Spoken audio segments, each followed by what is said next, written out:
So ayan, may galap shoutout na sa inyong lahat. Kumusta po kayo? Good morning, good evening, good afternoon kung saan man po kayo ngayon, lalong-lalo na sa mga Esconians, lalong-lalo na sa mga Manilenyo na hindi bobo, hindi tanga, na alam paano mag-analyze at alam kung paano bumoto, diba? So ngayon, meron akong napanood na isang video na sa isang vlogger to na bayaran, na inamin naman niya na bayad daw siya. Sabihin lang natin sa Makatanga. Sa pangalan ng vlogger na to ay Makatanga. Sabi niya dito, ito, kasi di ba kung naalala nyo, napipikon na kasi si Scam, no? si SB, napipikon kasi siya na inisyo siya na scammer siya. Oo.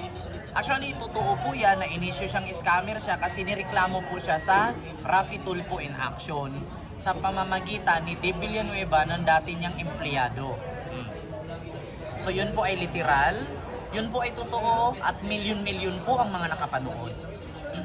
So ngayon, itong isang vlogger na bayaran, umanap ng paraan para may maibutas lang kay Isko. Ito literal talaga na wala silang ma-issue, wala silang mabutas kay Yorme.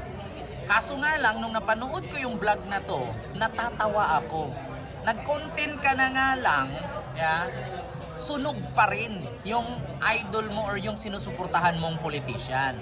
So ito po, meron ako ipapanood sa inyong video na kung saan si Yorme Isko Moreno daw ay dating networker, no? Tawag dito yung pareho daw kay SB, na kung saan si SB Front Row, networking business. Kung dati si SB Front Row, si Yorme daw M Global. So ito po ha, panoorin nyo, masusunog natin to sa kanyang reaksyon. Panoorin nyo ha. Mga boss, kung gaano po katindi si Isko Morenong networker, si Boy Benta. So siya po ay kabilang sa mga board of directors ng AIM Global. Ayan mga boss, very clear. Honorable Isko Moreno, VP for New Products. So dyan pa lang mga boss, kitang-kita nyo na kung gaano po siya katinding networker. But ang diferensya lang nila ni Sam, si Sam ay very successful networker at si Isko Moreno is a big failure. Pagiging networker po ni Sam. Ayan ha, bago ko ipagpatuloy, gusto kong reaksyonan. Sabi niya si Yorme daw ay networker din. Ang diferensya lang daw ni Yorme at ni Sam Bersosa, si Sam Bersosa successful, si Yorme daw failure. So, actually, para sa akin, no, wala naman pong masama na mangarap.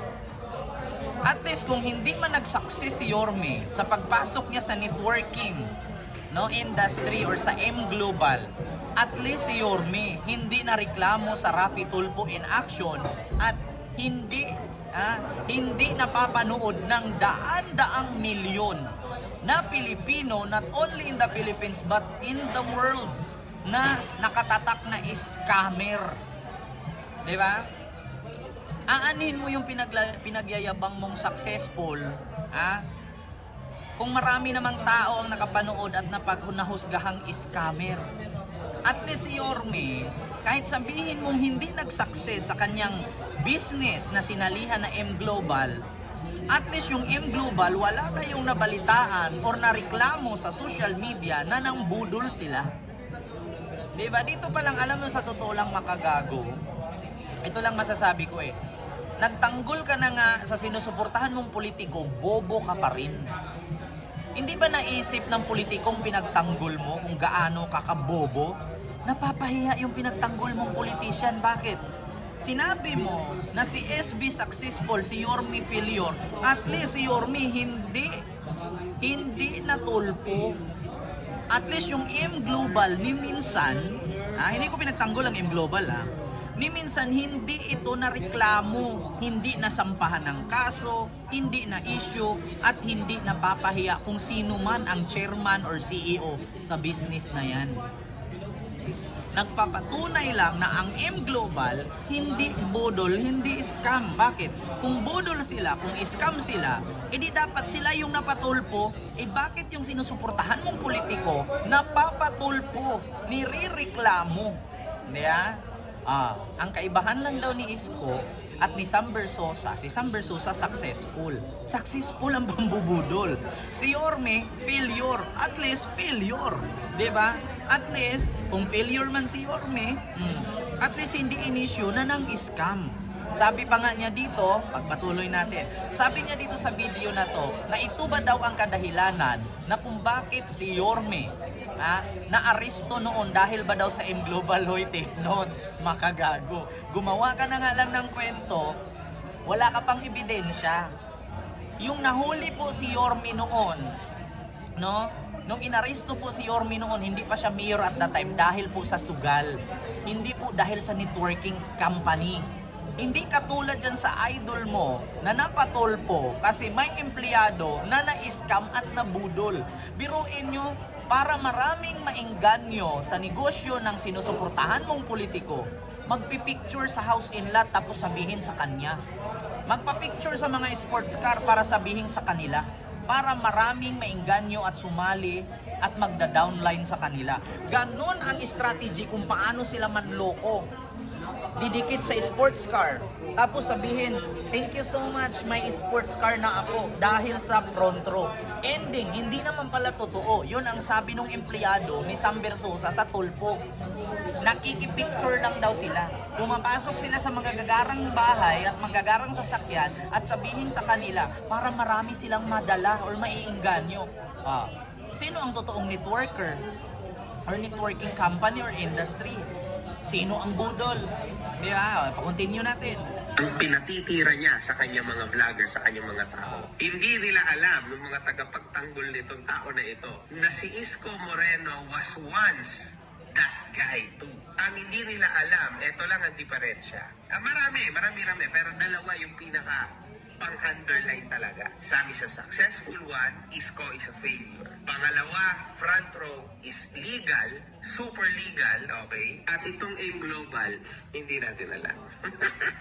Hindi po natin alam kung, di ba, naging board of director siya? Hindi kaya ito yung naging motibo kung bakit siya nakulong sa kasong mga graft, etc. So, Isko Moreno, hindi mo nga kinayang gawing successful itong negosyo mo na networking. Paano pa kaya yung buong Maynila, Boy Benta? Kaya wala kang nagawang tama nung ikaw ay mayor. Isa lang ang lagi mong desisyon, ibenta ng ibenta ang Maynila sa halagang kahit papano makakakickback ka ng malaki-laki para goods ka na for life. Ang hindi mo alam, mabibisto at mabibisto ka rin dahil sa mga kapulastugan mo at sa mga mali mo. Hindi niya nga nabuhat itong AIM Global na to. Ang Maynila pa kaya? Doon na tayo sa legitimate na negosyante. Hindi yung ang negosyo pagtakbo sa politika. Diba? Napanood nyo mga kababayan, ha? Napanood nyo ang sabi ni Makagago. Sabihin natin na si Yorme hindi successful sa networking industry, pero nag-successful siya sa politiko. Kaya pala, successful si Sam Versosa, pero bakit pumasok sa politika? Aber, si Sam Versosa successful sa networking. Si Yorme Isko Moreno, failure sa networking, pero successful sa politiko. Bakit ngayon, kung successful si Sam Versosa sa networking, ba't pumasok sa politiko? Bakit? Kasi nakita niya na mas successful si Isko kaysa sa kanya. At take note, Makagago, si Isko at si Sam Versosa pareho silang politician. Si Isko may napatunayan. Si Sam Versosa naging politician, anong nagawa? Diba? Si Isko, kahit sabihin mong binenta ng binenta, napakinabangan ng Manilenyo. Si Sam Versosa, naging kongresista, anong naitulong niya sa Manila? Aber. Diba? Yun ang tanong ngayon. Kung successful na pala yung idol mo, ba't pumasok pa sa politiko? Bakit? Kasi mas malaki ang success kapag pumasok sa politiko. Yung pagiging successful ni Sam Versosa sa networking, wither lang yan. Take note, hindi lang front row ang networking. Marami. Kay Glenda pa nga lang talo na siya. Kay Rosmar pa nga lang talo na siya. Ngayon, kung ikaw practical kang Manilenyo, bibili ka ng sabon halagang 10,000, ibili mo na lang ng bigas. Kasi yung sabon na 10,000, Hindi ka naman kagwapo, hindi ka naman puputi, ibili mo na lang ng bigas. Mismo nga yung may-ari, nag-iba ba ang mukha dahil sa sabon? Nagparituki yan kaya nabago. Pero kung isipin natin dahil sa sabon, hindi po siya gumwapo dahil sa sabon. Diba? Kaya kung ikaw praktikal na Manilenyo, iboto mo yung politiko or magiging mayor sa lugar ninyo na makakatulong. Hindi yung iboboto nyo, bintahan ka ng sabon na. Wag na. Di ba? So yan lang yung aking reaction video. Sino ang totoong scammer? Si Isko ba or si Sam Versosa? Isko Moreno, miyembro pala sa M Global Networking Company. Hindi daw successful. Si Sam Versosa successful. Successful pala, ba't pumasok sa politika? Kasi palugi na. Weather lang kasi ang networking. Hindi lang kasi siya nag-iisa. Marami sila. Nandyan si Glenda, nandyan si Rosmar, nandyan si De Villanueva. Sino pa? Yung mga nagtitinda ng mga cosmetics, mga beauty products. Nasa mga networking at downline era, mga pyramidic. So yun lang ang katotohanan, makagago. Wag tanga. Gago ka talaga. So yun lang. Maraming salamat and see you next vlog. God first. Thank you. Successful palang idol mo. Ba't pumasok sa politiko? Bakit? Kasi palugi na. And bye-bye.